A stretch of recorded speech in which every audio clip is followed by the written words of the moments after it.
Good morning, students. I am D. Divya, Assistant Professor of Bhavia Arts and Science College for Women.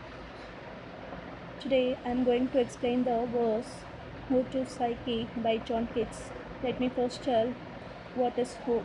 Ode is a poem which addresses the person or thing.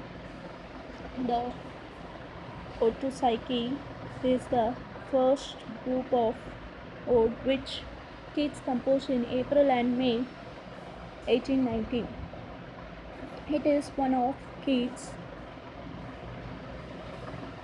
best and most significant poems, but it has not gained the interest of readers in the way that his famous Ode on a Grecian Hunt or Ode to a Nightingale.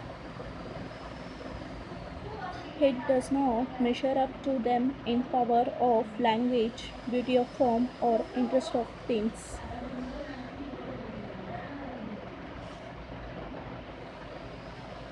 Some critics in the beginning of this ode is not so good, and middle part is midway in excellence.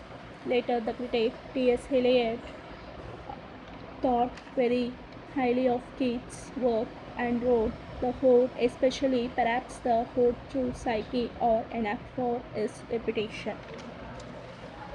In this poem, the author talks about the goddess Psyche does not belongs in the classical mythology. In this poem, he tells the story of Cupid and Psyche. Psyche was a merchant's daughter whose beauty aroused the jealousy of Venus. Venus ordered her son Cupid to make Psyche fall in love with a wild, deformed creature.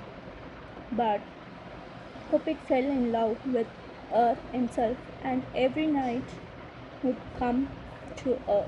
Eventually, however, Jupiter secured immortality for Psyche, and so Cupid was united with her forever. The subject was very poor, one with Renaissance and later artists.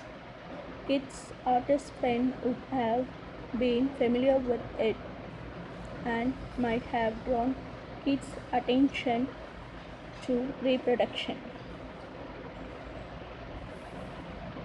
The Ode to Psyche is an important poem among Keats' work because it embodies Keats' ideal of love, an ideal unattainable in this world but possibly attainable hereafter, and certainly attainable in the imagination, which can build a shrine of Psyche with a window through which Keats may enter and enjoy a perfect union with the perfect woman.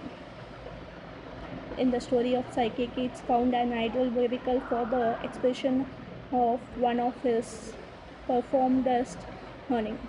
The Ode to Psyche is a poem about young warm love, much like that in the Eve of St. Agnes. Thank you.